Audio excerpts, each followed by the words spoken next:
Welcome to the Cookbook, where we invite guests on to share the ingredients of what has helped make them the successes that they are. All of it, the good, the not so good. You're not going to find anything half-baked here. And our kitchen gets messy sometimes. That's when the fun starts. So come on and join us.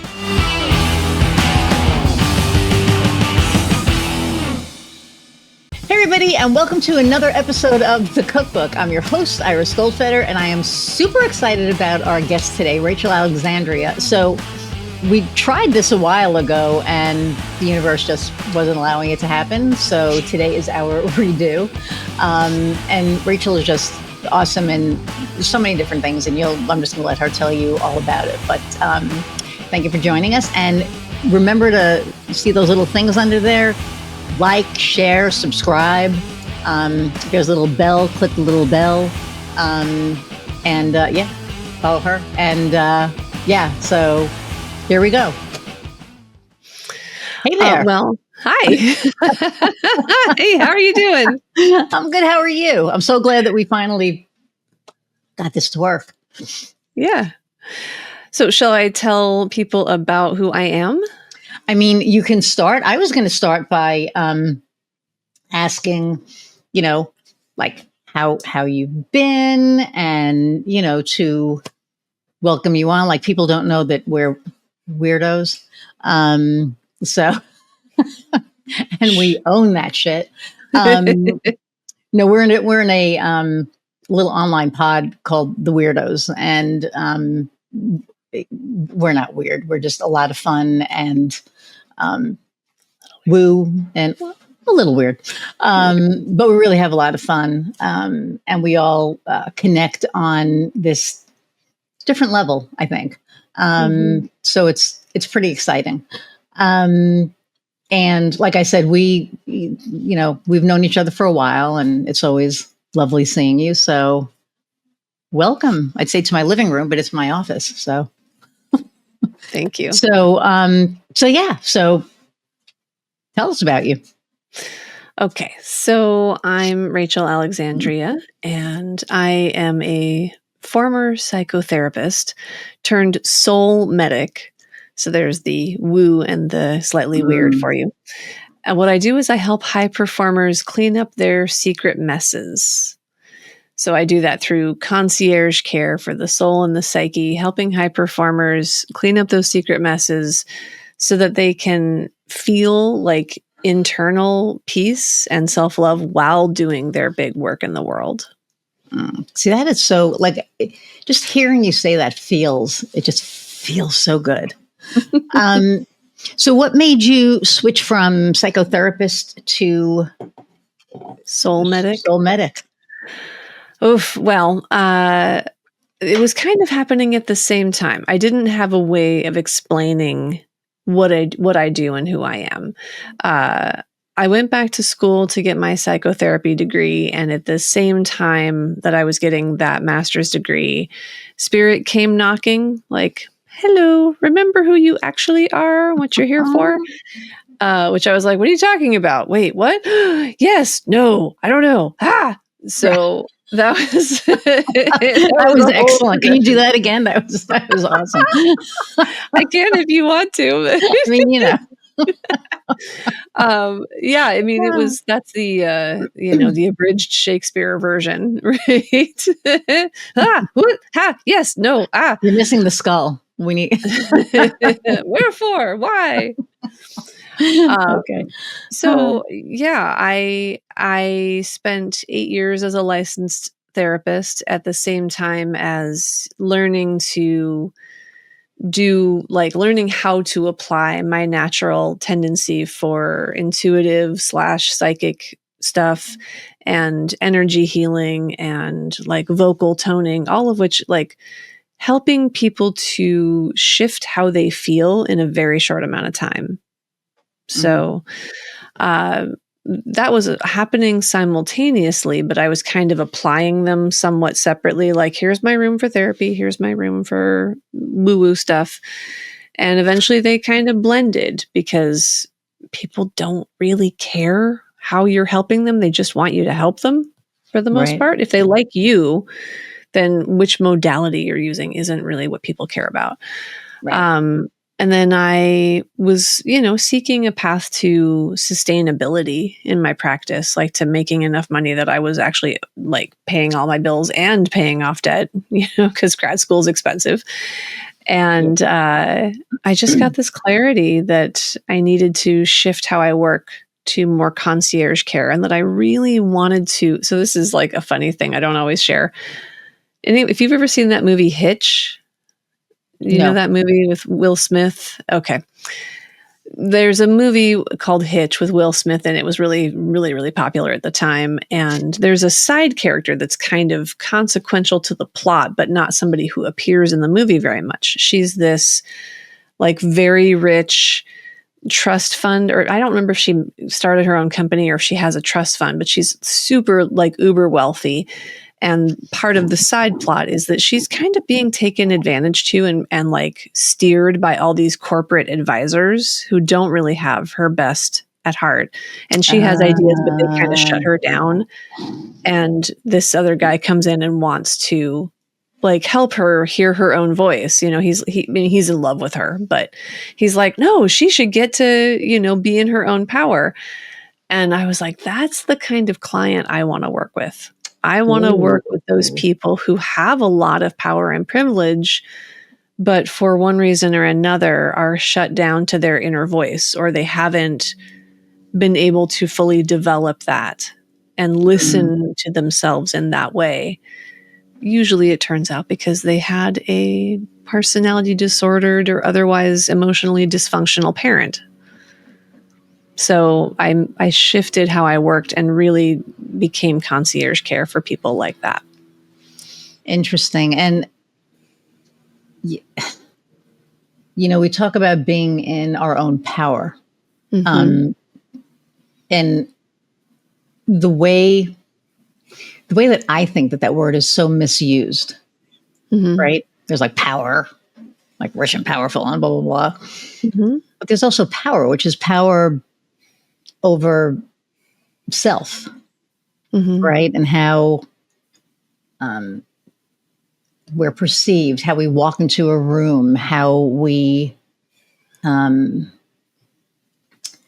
use our gifts, right? I think there's a lot of that, but I also think that the power that we have to do good. I think a lot of people, not a lot, hopefully not a lot, of people that are in a position to be able to help, to be able to use that power for good and to help others, I think is huge. And I think a lot of people either don't recognize it in themselves, or they don't know. Like they don't know that it's there. Yeah. I find that a lot of people I have worked with in all different formats, whether it's individual clients or in family constellations, workshops, or anything, people really don't have good training on hearing their internal yes and their internal no, and then expressing it in a way that's not about drama, but that's about clarity and power. So More intuitive. Yeah. Like what's your yes, what's your no, and being able to say so, like just telling people that's as close as I want you. Ooh. Right? Like just being able to say that please stop there. This is where I hold a boundary. We have a hard time with that because we weren't trained, No. We didn't receive that training unless you got it in your family and had a particularly healthy and emotionally literate and available. Oh no, because it's like we're going to touch the cheek, we're going to come behind you and hold you and hug you, and it's like, no, I don't want you. Like, don't touch me. But that was not a thing. It was like they're the adult. If they want to hug you, if they want to, whatever, like suck it up. And now it's like, and that brings up when you said power and like having a different experience of power. There's a difference between people who use power over others versus power with others. I like that. So adults are exercising power over children when they're doing that, Right. as opposed to power with, where you say, I would like to hug you. Would you like to have a hug? Right. Right? So you're using your Or are authority and you your okay if power. I hug you? Like, is it Yeah. okay if I hug you? Mhm. Funny story. Well, I have a couple funny stories about that, but I was at I won an award earlier this year, and I was at the function, and there was this woman who I thought was somebody else, but from the back she looked exactly like her. And Yeah. I just was like, hello. And I gave her a hug, and she turned around, and I was like, oh my God, I'm so sorry. I thought that, you were Bally. Like, oh my God. And so she was like, no. And I was like, I don't go around hugging random people. Like I was, and she just started like laughing. She's like, you're fine. So then, about an hour later, the awards were over, and then we were all just milling around, and I saw her, and I was like, are you okay if I give you a hug? And she just started laughing. So I gave her a hug. But it is like a permission thing, right? I mean, it's like a boundary thing, and people respecting your boundaries. And the other thing, I was in Germany last year, and whenever I go away, I always forget something at home. It is like, and my wife is like, it's because you need to go shopping. And I'm like, no, I like literally did not want to drive 2 hours to go to Cologne from Frankfurt to buy a mouse at the Apple store. Didn't want to do that, right? Yeah. So I drove to the Apple store, and I get there, and there's one mouse for 139 euros, and there's another mouse for 89 euros. And one was black and one was white. Mm-hmm. So I walk over to the, Apple guy, and I said, hey, and I was I was going to go like as far as we're apart, but no one can see that. I had a good enough distance between us that was comfortable for me. So I said, excuse me, what's the difference in the two mice? This one is 139 and this one is 89. And he literally stepped right here, like right in front of my face, and went, the difference is that, and I went, nope. And I pushed him back, arm's length. And he just looked at me and he went, American. And I was like, yeah. I was like, do not come any closer than this. Because in Germany, they really like they have no sense of personal space. And it's not a bad thing. That's just what their culture is and how they are. And so, and that's great, but that's not mine. So I held up. And the only difference was the color. I was like, seriously? So $50 more for black? And he went to step in again, and he went, oh, and he remembered though, right? And he backed up, and he was like, yes. And I was like, okay. So I gave him the white mouse, and I said, I will take that one. But it was just and any store that I was in Germany, like I went to buy an umbrella. And this is my wife's favorite story. I went to buy an umbrella, and the first one I bought wasn't automatic, and it was raining outside. So I wanted an automatic one.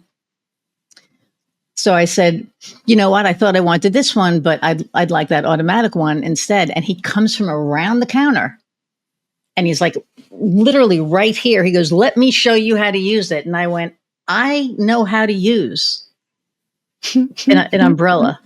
I have one at home. And he said, no. And he stepped in my space again. He goes, you need to, it's different. And I went, please stay there. And this guy just wouldn't. So finally I took the umbrella out of his hand, and I was like, I got this. Just don't let me pay for it.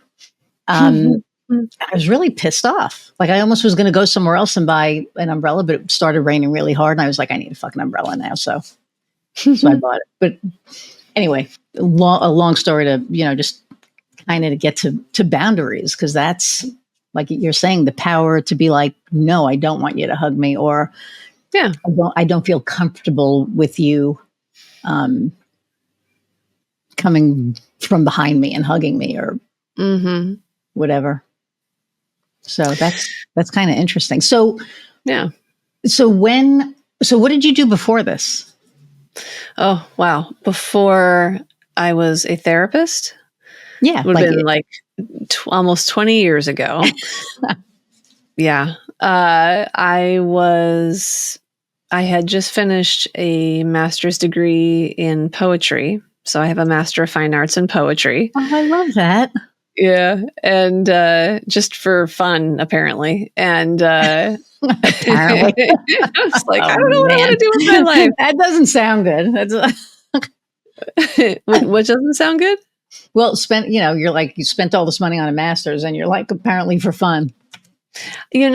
Fortunately, that one wasn't very expensive because that program was one where you get a teaching stipend. So I was teaching Oh, technical writing I was a graduate teacher. nice. So technical writing and introduction to poetry and things like that. So that one wasn't too bad. And it was one of those organizations where the lead of the program like really gave people a way to walk through, here's what you do to make it the least expensive and become a resident of this state by the second year so that you're in-state tuition. And yeah, that was nice. So but yeah, I didn't know what I was going to do with it. I just wanted to change my life. And so I thought, well, I'll go to graduate school. Well, this is the thing that I am most likely to get into a program for. So I had my poetry degree and I thought I was going to work in technical writing, but this was like 2002 when I graduated and the economy was tanked because we just had 9/11. So I went back to doing what I had done just out of college, which was admin assistant work. So Wow. that's what I did for a few years. And then my husband was like, what are you doing with your life? You don't care about, like, I was working for NOAA, the National Oceanic and Atmospheric Administration, and which, sounds super fun and interesting, but my job was not. It was not any of that. It was not fun and interesting. It was very boring. I was working for an IT shop inside of that. Then they Wow. supported the scientists. So my husband was like, you don't care about this job and it doesn't pay you that well. Maybe at least one of those things should be better.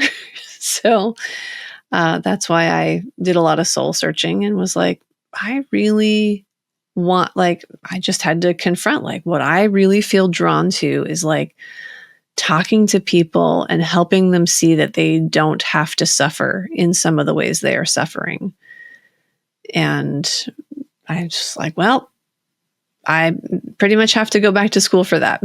Like, no one's going to let me just do that without some kind of training. Yeah. Yeah. So, Wow. So interesting because, it's when we're doing the things that aren't aligned with us, right? And we're not even aware at that point what is aligned. Like, because I think that as we evolve in our soul journey, we become more in tune with our soul and our journey and what aligned or what was okay, because I don't think it ever aligned, but what was okay like 20 years ago is just not. In some cases, what was okay 5 years ago is not okay now. Yeah. Yeah, we evolve. That, 100%. And I think that when we do evolve, I'm going to, imitate, Kim Woods and just go, la, the sky clears up, the sun comes out, the angels sing, whatever, all the things happen. And it's this like giant, it really is an awakening because it's like oh, yeah, none of that stuff's okay anymore. Not, none of that's okay. And a lot of this stuff is okay. Like this is cool. This person aligns with my values because I think it becomes a values thing. It's a soul thing, but I think our soul also kind of, I won't say dictates, but I think it also, I just had the word and it left. It also, what's the word? How did I just lose that word? Resonates? Thank you. It resonates and it resonates deeply. It's not like something that's just like a very surface thing. I think Mhm. when we get in touch with our soul and with what we're aligned with, it goes really deep.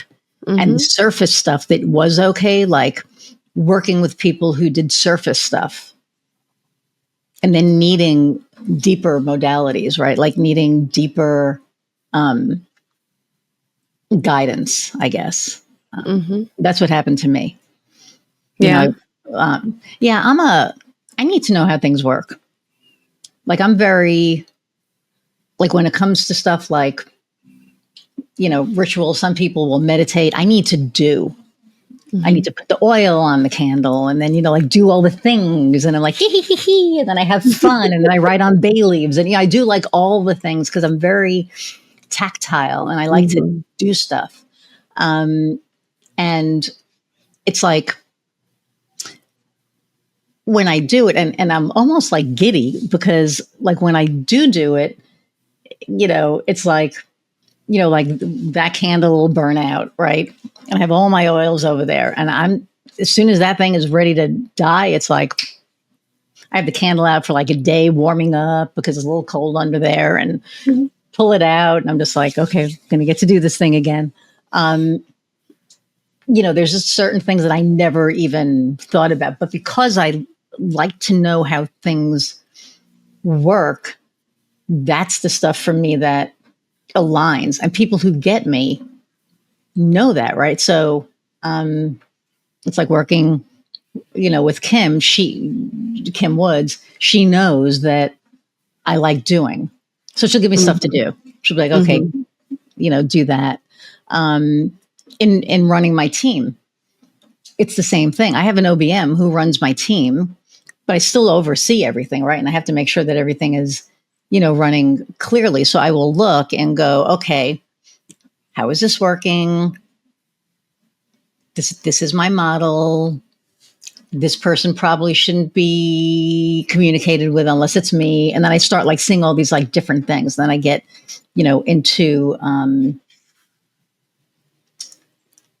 into the doing because I like the doing piece. But it just as far as things that align and I guess people that align. For me, that's changed drastically in the last probably 6 years Mhm. It makes sense. because Yeah, we evolve. we change and then something happens and we're on to the next lesson. Something else has emerged. Yeah. I like that lesson because that's what it is. Has been for me. Yeah, I have a friend who likes to laugh at how like I'm an energy healer and I talk about woo topics and spirit and all kinds of things now and she's like, who is this person? Because apparently, and I don't remember this to the extent that she does, but she says that when I was in grad school for the first year, I was very anti woo woo. I was very like, what is all this new age garbage? Which is so funny to me because I Interesting. was the kid who had like the crystal on her necklace. I was like always drawn to tumbled rocks. And I had a book about out of body experiences, like how to create out of body experiences. And I was reading Jonathan Livingston Seagull. So, That is one of my how, favorite books to this day.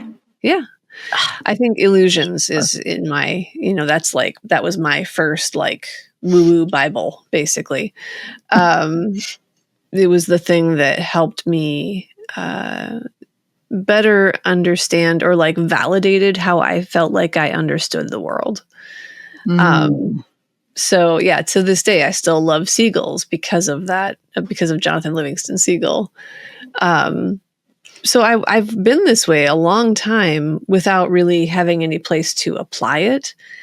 And I guess as I got older and got into my mid 20s, I had become a little bit cynical or something. I was very like, meh, because another part of me is extremely pragmatic and is like, let's get real world stuff. Like, let's live in the real world. Let's make sure that we're not, The logical part, right? let's not spiritually bypass, right? Right. And let's see things for how they actually are. And so Mhm. I'm a very strong blend of both. So, but her experience of me in the beginning was mostly the practical part. and then I had this kind of awakening, or this like resurgence of my my spiritual path, I guess we'll call it. Mhm. And so then by the end of year 2, I'm just like, I'm an energy healer, and I do vocal toning. And she's like, what happened? Who are you? Yeah. Oh my! It's so funny because I think kind of the same thing happened for me with my friends, because I was very, I guess you could say pragmatic, but for me, I've always known that I had my gifts, we'll call them, right? Mhm. But I always suppressed them because I Mm. didn't want to know. It was too much responsibility. Hmm. When I was like 21, I predicted a fire. Mm. Not predicted it, but I dreamt about it. So I guess Mhm. it was like a kind of like a premonition, right? Like I had this dream that I Yeah. went to my friend's house, that we used to go to this bar every Friday night, and I would meet her at her house, and then we would drive to the bar, and then that would, whatever, we'd go in. And it was a Wednesday night, and I had this dream that went to her house. We went to the bar, and we get to the bar, and there's like a fire behind, the bar in one of the houses. Yeah. And I ran into the vestibule, and there used to be a payphone, right? Or there, at the time there was, but in my dream, the payphone was gone. That's how long ago this was. And so I ran into the bar, and I said, June, can I call 911? There's, a fire in one of the houses behind the bar. And she's like, yeah. And I called 911, and, I, lady, was like, 911. I said, yes, I'm a Club M&M, and, there's a fire behind one of, in one of the houses behind the bar. And so she said, oh yeah. And I don't remember the address, but we'll just say, 123 Salem Street. And she said, we're on it, but thank you so much for reporting it. And I said, no problem. So 2 days later, that Friday, I go to Terry's house, and we drive to the bar, and there's a freaking fire behind the bar. And I was like, you have got to be kidding me. And she's like, what? And I'm like, I dreamt about this. Like, I know the address. So I called, the payphone was there because it wasn't a dream. I called 911. Mm-hmm. And I said, hey, I'm a Club M&M, and there's, a fire. I said, and I believe that it's at 123 Salem, but I'm not 100. And so she said, that's exactly where it is. And she said, thank you so much for alerting us, but we're on it already. And I was like, okay. And I hung up, and Terry didn't like woo. And it just followed me like everywhere. Right. And I was just like, go away. I don't want this. And so she just like looked at me, and, she was just like, seriously. And I was like, I don't ask for this. So I just kept suppressing it. So for years and years, I suppressed it. And it always came up, like weird stuff would happen, and it would like kind of like knock and be like, hey, I'm here. And I was like, yeah, I don't want you, go away. And then 5 years ago, when we bought this house, it became very apparent that I need to start leaning into my gifts. And it's like a long story, but and I did. And it just became literally overnight, like a way of life. Like everything just clicked, and it made sense. And it was like, oh, okay. And the responsibility part wasn't scary anymore. It was more like, okay, this makes sense, but I don't see things anymore, which is weird. Because I think my mind is more of a feeling thing, and kind of guiding people on their paths, basically.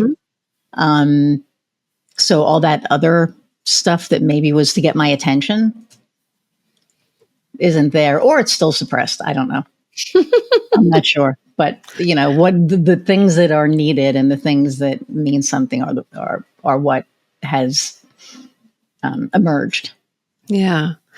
It's interesting because I've heard a number of people and tell stories about like suppressing their woo, or having some element of it and kind of being like, oh yeah, I just have predictive dreams, whatever. Right. It's like, okay. I feel some similarity to what you're talking about. I didn't think I was suppressing my gifts at that time, but later, even though I was really interested in stories from like psychic mediums, like I always felt drawn to some part of that. Mm. And I like went to shows and I read books by John Edward and other people who do that work. John Edward, Life After Life, or no, what was his book? Crossing Over. Crossing was his Over. show. That's Mhm. what it was. No, Yeah. no, that's not it. Never mind. I'm Oh, thinking of something else. There was this okay. book that I read when I was a kid, and it was about, I thought it was like The Other Side or something like that. Mhm. And I can't remember. Hmm. But it was basically about how his son had died, and his son helped him write the book. Hmm. And I can't find it anywhere. And I'm like, did I make this up? But anyway, go ahead. Sorry. Interesting. Yeah. I bet you could use ChatGPT to find it at this point. And my Cara would know. Yeah. Because that's Cara. So I was, I was really drawn to just like psychic mediumship was something that like, at least I could make sense of what they're doing, as opposed to energy healing, where it's like, what in the world is that? But psychic mediumship's like, okay, people are dead and they come and talk to you. Like, that seems more straightforward. Even though I was drawn to it, the few times when it would show up for me, I was like, no, I don't want to do that. That's not. And because it would be stuff like I'd be staying at a friend's house in New Mexico that I hadn't been to before. And I wake up in the middle or like early in the morning and there's somebody standing over us. And not in a way where I was like, but more just like, well, there's somebody here. And then kind of still being sleepy and going to sleep. And then later being like, that doesn't make sense. There was no one else in this home, or just seeing people like going to an event and kind of falling asleep while sitting in a circle of like a workshop while people were talking, but not quite being asleep, kind of seeing different people in the same chairs in the same space we were in. For me, one of my indicators, if something is a dream versus a visitation, let's say, my dreams don't ever happen in the physical reality that I'm in. So I don't dream like if it's like, oh, we were at home and then there were snakes. The home is never my actual house visually in my dreams. It's always like, that experience where you're like, we were at home, but it didn't look like our home. Wherever I am in dreams, it's not a place that looks like the place I am or places I've been. It'll be an allegory. It'll be something similar, like a house that's our home. Whenever I have a visitation, it is the physical reality of the space I'm in. That's how I know it's different. Like, somebody who's passed on when I was like napping on a couch. And then I, in my sort of twilight state, felt them come and sit down on the couch next to me and turn to me and go, hey. And I went, and sat up and they weren't there. Like, so I had conversations with spirit to be like, that's not what I want to do. I don't want to do psychic mediumship. I don't really know why. Honestly, at this point, I think because I was so busy doing other stuff, I don't mind if people's passed on. If somebody passed on wants to come and give me a message while I'm already working with somebody, that's okay. But I didn't want my peace interrupted, I think is what it was. And when you're a medium, I think they just kind of are around. And like I always think of Whoopi Goldberg in Ghost. Oh my God.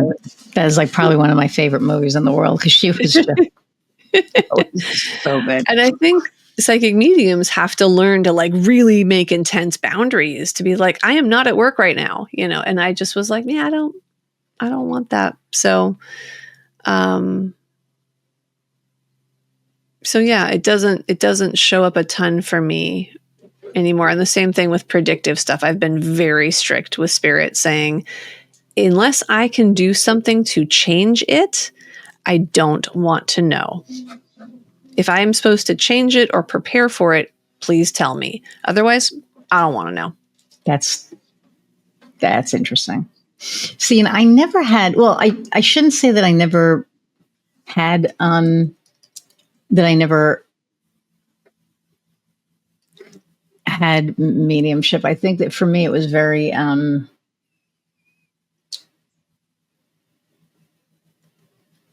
like I think the only spirit that I actually saw was my grandmother. And it was the night of my, I don't know, I was like 14 years old. And I just remember, seeing her, and I ran into my mom's room. I was 14. I ran into my mom's room and I was like, Mom, I just saw grandma. And she like whacked me because that's what my mom always used to do, right? Well, it was, I know. I'm not saying it was okay, but it was the 70s and whatever. Don't you lie. And I was like, why the hell would I lie about that, right? So I described what she was wearing. And she like shot up in bed. And she was like, how do you know that? And I was like, because she was just in my room trying to give me something. And there's no way I would have known. But the outfit that I saw her was what she was buried in. And I was not at the funeral. So, and it was when she was going to hand me something that I freaked out and ran out of the room. So, and I saw her, and then I've seen others. I shouldn't say that was the only one. I had a really freaky thing happen upstate New York in a hotel. But again, it was just like I don't want, like I would just suppress everything. I don't want to know this stuff. And then I think one of the most harrowing things was because I in my mind's eye, I'll see stuff. And a friend of mine that I used to work with up in Chicago rented this house, and there were ghosts in it or whatever. And my friend Aviva is like, oh, Iris can, she feels stuff and stuff. So she, like she'll walk somewhere and the hair on the back of her neck will stand up. And so she'll be able to feel it. And I'm like, why are you telling people this? Like, I don't want to do this. And I walked in the house and there was some evil shit that was going on. Mm-hmm. So then there was a Wiccan, and this was before any of my woo stuff, right? Who lived next door, who he had the biggest crush on. She had like red hair, and he was like, you're going to fall in love with her. And I'm like, I just want whatever the hell is in your house out. So I'm not falling in love with anybody, right? So, we went in, and I would go into the room and be like, ooh, this is what I'm feeling here. And she would have like almost like what they have in church, like the little metal thing with the incense. Mm-hmm. And she was, doing that thing. So she was smudging. Mm-hmm. Yeah. So we cleared the house, and it was the first time I ever did anything like that. And then I drove back and forth over the Des Plaines River, because they said if you cross over river or water, the spirits can't follow you or whatever. I don't know if that's true or not, but I just went and did that probably about 10 times. Like I went over, and then I went back over the road. Went over and I went back over the road. I think rituals have power if you put power in them. Well, do you know what I mean? I don't think there's any one hard and fast rule about dealing with esoteric spiritual stuff. Some things work for some people, and it's really about finding the rituals that work for you and putting power into it. Like, well, as our friend J.U. would say, you co-create with the divine. Oh, that's what we were just talking about today in our session. Like, it's true, because because back in the day we signed like the Akashic record, we signed, a contract, right? And there's no contract anymore. Like we've all outgrown those, and now we are co-creators. So whatever, okay. It's like the wolf and the, what is that thing? It's like you give it's like one of my favorite parables, and I can't remember it now. It's like the wolf and something, and which one, the one that you feed is the one. Oh, the two wolves that live inside you. Thank you. Yes. So there's the good wolf and the, and that's what I think is going on now. And I think I'm not going to get into politics or anything, but I think that there are those of us who are feeding the good wolf, and there are those of us that are feeding the not so good wolf. Which is And always true. oh yeah, 100%. I just hope that the good wolf, reigns. But so what I find really interesting, I think about, all of this is when we evolve and we come into who we're meant to be. There's this certain peace that comes with it. And I think that once that happens, then the people that we meet are very like-minded. I cannot tell you that over the last 5 years, I would say 99% of the people that I have met are woo or woo adjacent. Like I have not met one person. Now, people that I've known before, yeah, but like people who have newly come into my life, everybody. And it's just like, seriously? But like attracts like. So that's, so a question that I try to ask all the time is what, because this is about entrepreneurship, and I think there's a lot of entrepreneurs that a lot of the ones that I know are woo anyway. But there are a lot of people out there that are, listening to us and they're thinking about becoming entrepreneurs, right? What is a piece of advice that you could give somebody who's thinking about becoming an entrepreneur? I have two pieces of advice. Don't quit your day job. Yes. So, have a way to make consistent money, because entrepreneurship, starting a business, takes 3 to 5 years to be sustainable, like make you enough money to live. That's a long time.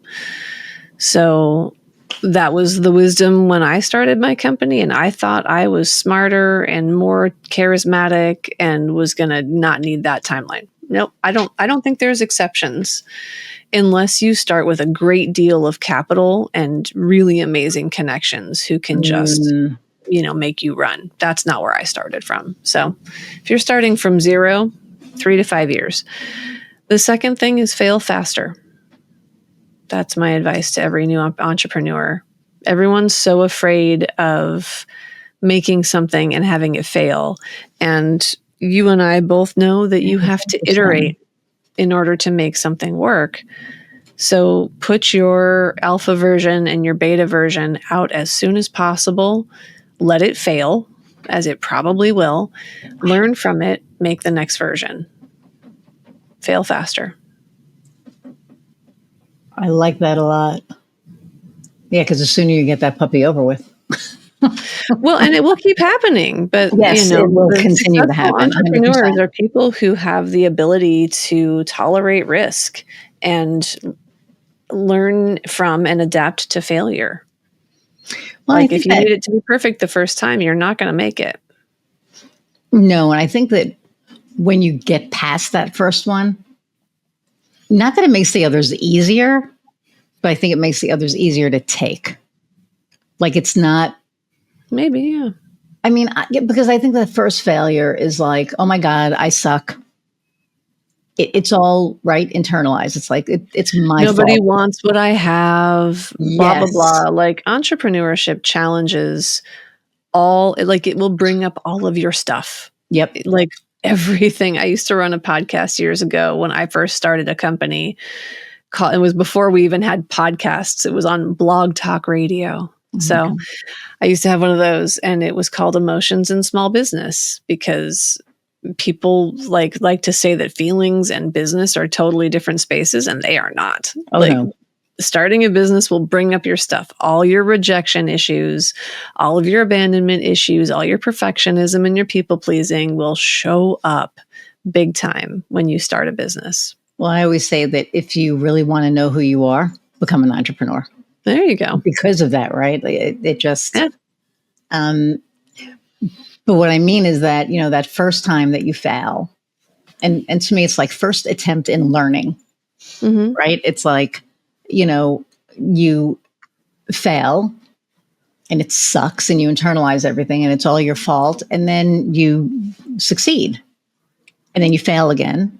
But Mm-hmm. because you've already failed once, you learn something new. It's like, okay, maybe it's not me, maybe it's my Mm-hmm. product, or maybe it's not my product, maybe it's whatever it is. Mm-hmm. And then you pick yourself up and you move forward because that's what we do. And then you fail again. Mm-hmm. And when I say that, it makes it easier because it's like each time we learn something new, and I'm not even Yes. call it failing, right? I'm just going to say that, there's a misstep. You make a misstep. You make a, Mm-hmm. something happens and it's like, oh shit, I'm not going to do that again. So we Mm-hmm. learn their lessons. That's how you get wisdom. I mean, 100%. And at Mm-hmm. my age. So what is the resentment trap? So I went through all my blog posts and pulled some titles that I thought would be fun to talk about. Okay. The resentment trap. Oh boy.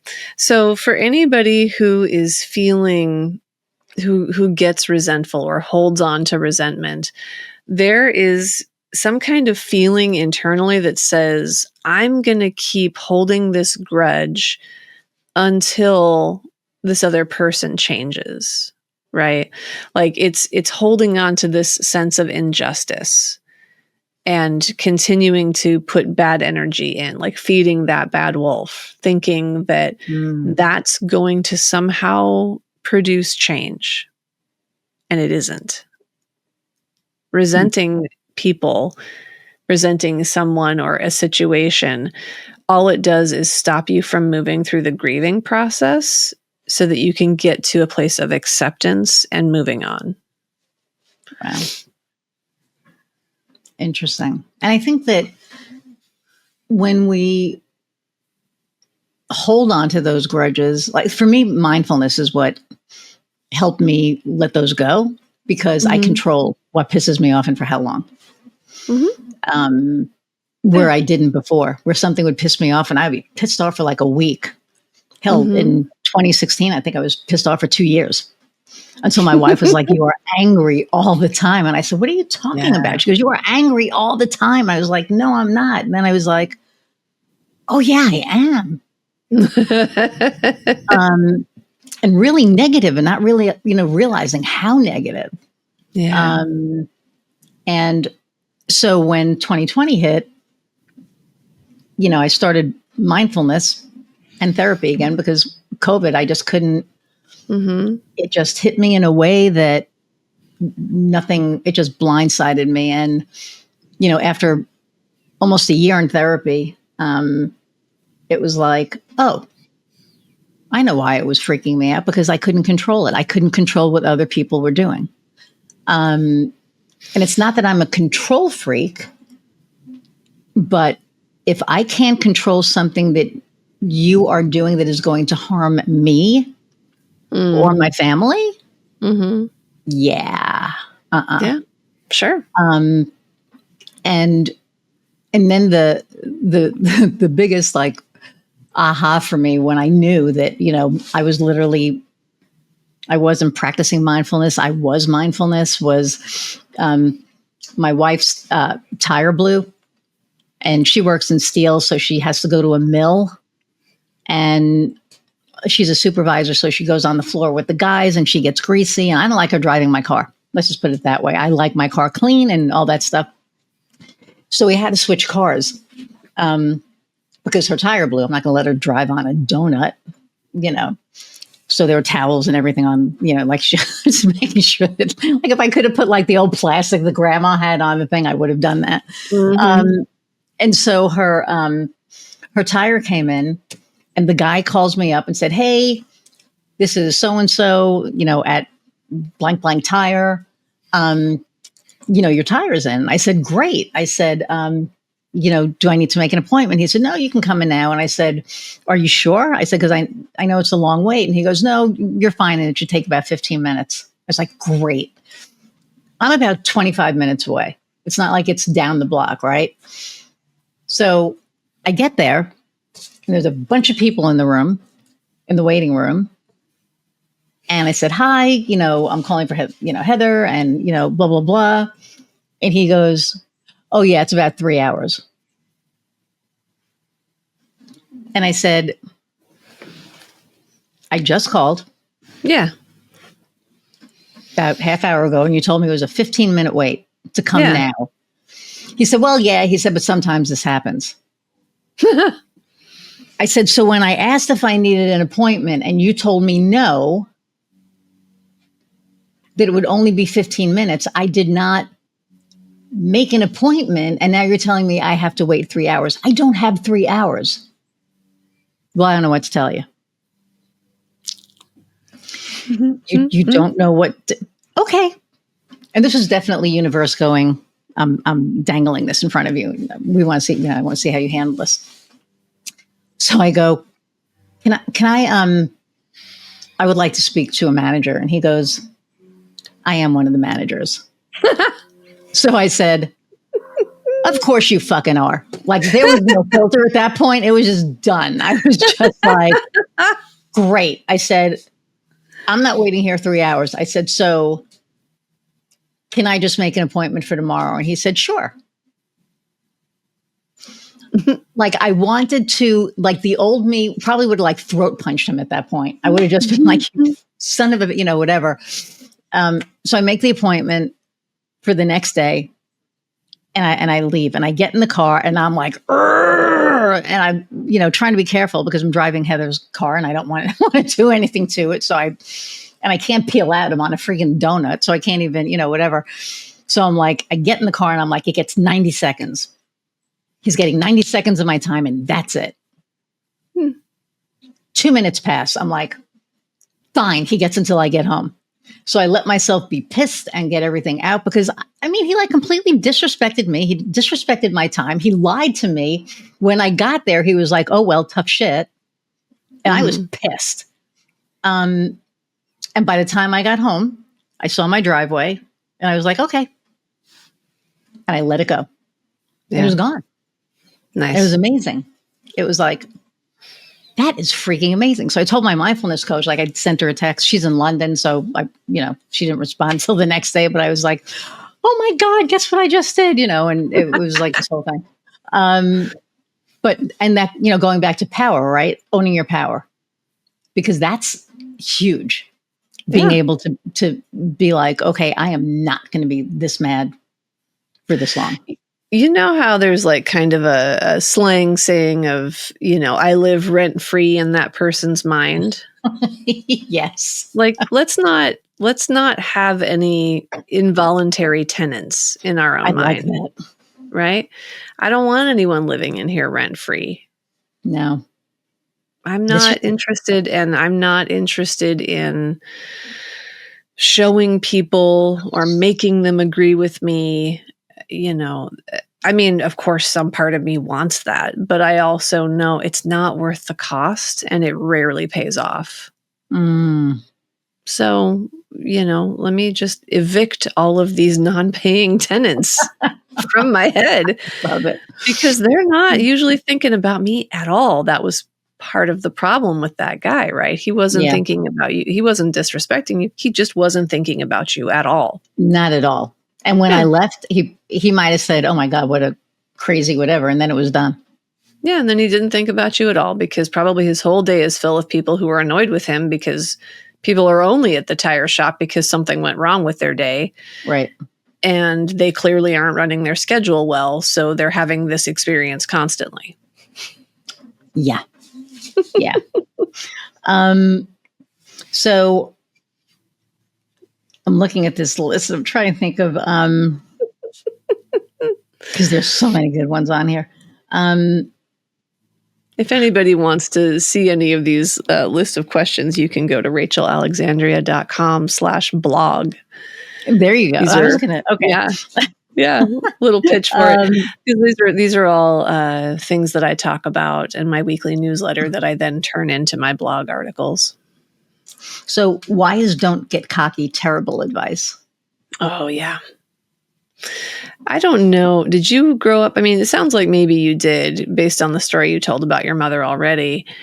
But it feels like growing up in the 70s and 80s and maybe the 90s, the boomer parents seemed to think that they had to keep us humble. Like, so I grew up hearing, don't be cocky, don't be too big for your britches, that kind of thing. That right? one, the big for your britches one. Yeah. And it's like, what if I'm just actually smart and powerful? Like, it's great to say, it's important to also know that everyone else matters and has meaning. Yes. That's part of the point of humility, but not, don't be cocky, because I mean, I think especially women and young girls grew up hearing that advice, which is really like, don't tout your accomplishments. And what happens when you get into the workforce or when you need to sell something as an entrepreneur? Yep. Now you have this behavior pattern that says touting your accomplishments is bad, is morally bad. That's terrible for a place where, whether you're in the workforce or whether you work for yourself, you have to sell yourself. Oh, 100%. You have to be you have to believe in yourself. Confident, and you have to believe in yourself. So you're like fighting this behavior pattern and this thought process that you were trained on from an early age. Right. That's why it's bad advice. And it really is bad advice. It's okay to like be confident in yourself and also assess risks. That's better advice, right? Be confident in yourself and seek out conflicting data or like things that like confront or challenge you so that you don't only get high on your own sauce. Right. Well, and you can be humble, right? Like you can know your shit and be humble about it. Sure. I mean, for me, it's like very,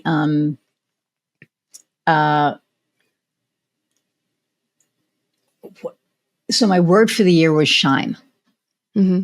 And I usually don't do words of the year. It just kind of happened. Mm-hmm. And I was like, what does that mean? And I knew that I wanted to do public speaking. So, I'm doing public speaking. The one that I'm really excited about is in September. I'm speaking at the Women in Steel conference. Nice. And it's on, I think it's called, the bullshit we tell ourselves, how to, I always forget it. And it's like, I've written this. If I tell you how many times I've like read this and written it and gone over it, like a lesson in embracing authenticity or something like that. Nice. And it's important, especially for like women in steel, because they work in a male dominated industry.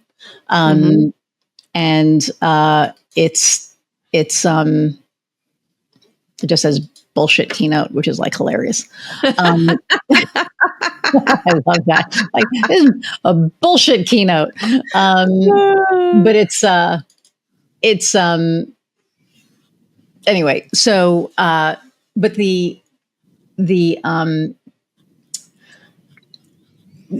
importance of it, I think, is that when we, put out to the universe, like what we want, and when we really want it, I believe it's already happened. 100%. So The Shining for me, and then it was like the podcast. So all of a sudden I have, influencers on, and I have, PR agents reaching out to be on and I don't advertise. Like I don't advertise. None of that. Like people are just finding me, and that's been really interesting. And it's just kind of like, So then Kim Woods again was like, I'm in this, group, with her as well. And, that she runs. And we were talking about shine, and she said, so you're speaking and you're, the podcast is getting noticed and all this stuff. And she said, and you're shining. And she said, how about if we put a different narrative on it? And I went, what? And she said, how about shining is being the authority? And so what would the 3 words be, how you would identify yourself? And I said, well, I am an authority in my field. I'm a mentor and I'm an advisor. And she was like, bingo. She goes, now I want you to use that. She goes, in a podcast post, in a whatever. She goes, I want you to start owning that. And I said, she's right. And I think that, words have different meanings, right? So it could mean one thing in one moment, and then when you apply it to other things, it can kind of change that. And so I love the whole, like, I'm looking at all of these and it's like, okay, this all makes sense. But the cocky and not owning our own zones of genius, I think, is very detrimental, because it's making us hold back and suppress ourselves. So, when I was a kid and the teacher would ask, who wants to read the next paragraph out loud? I always wanted to. I would have read the whole book if she'd let me. But I heard in my head, don't be cocky. Don't be too big for your britches. Make sure that you give the other kids a chance, right? Yep. And I'll bet you every single teacher I had throughout grade school and junior high and high school probably didn't know that I would have been thrilled to be called on, that I would be happy to volunteer, because I thought I wasn't supposed to. I was supposed to leave room. Yeah, it took a long time for me. I think a couple insightful teachers saw some of my leadership potential and kind of gave me little ins, but I didn't know it was even okay to ask. It took a long time. It took, the nice thing about admin assistant work is that you kind of end up taking leadership on a lot of things, because you're managing up, right? Most admin assistants, if they're good, they're managing up. My leadership didn't really come into fruition until much later in my life, because of me being very sensitive to other people and thinking I shouldn't be big because I don't want them to feel bad. I don't want to take up too much space, not understanding that most people want someone to lead, especially if they're a good-hearted person. Yeah. Oh, man. I love all that. And it goes so fast. So where can people find you? They can find me at rachelalexandria.com. And I have other socials links. I'm either at Rachel R. Alexandria, probably on Instagram, and I think YouTube. But yeah, that stuff I'm sure that you'll put with the things that get sent out. But yeah, rachelalexandria.com there's a lot of stuff on my website, books I've written, blog posts galore. Coming up is Pocket Coach, my chatbot based assistant for people. So yeah. Cool. Well, thank you so much for taking time out of your day to share with myself or me. I hate when people say myself, and I just did it with me and my audience, and Kofi and our audience, because Kofi's in the back and he just gleans so much from all of this. Thank you so much for taking time out of your day to spend with me and my audience. And the last question that I always ask all of our guests is, what lights your fire? Oh, so many things light my fire. I love being in the ocean. I love boogie boarding. And, so it's kind of like ironic, or not ironic, but not what you would expect. Water lights my fire. And I think,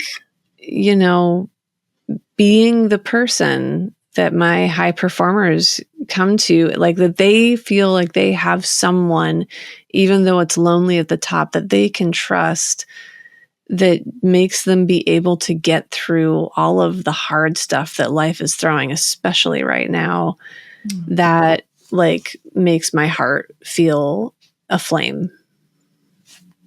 I love that. Thank you so much for sharing that. Mm-hmm. All right, hang on one second. I'm going to say goodbye. I'll be right back.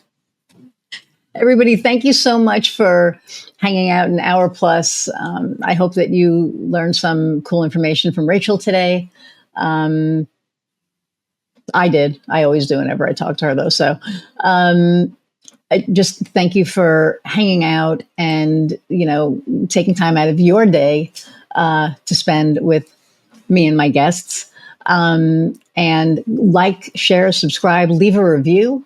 If you've learned anything or if you've taken anything away from this episode, leave it in the comments below. And I appreciate all of you. Just keep the reviews coming, keep all of that coming so our numbers start going up. And until next time, go out and find what lights your fire. See ya.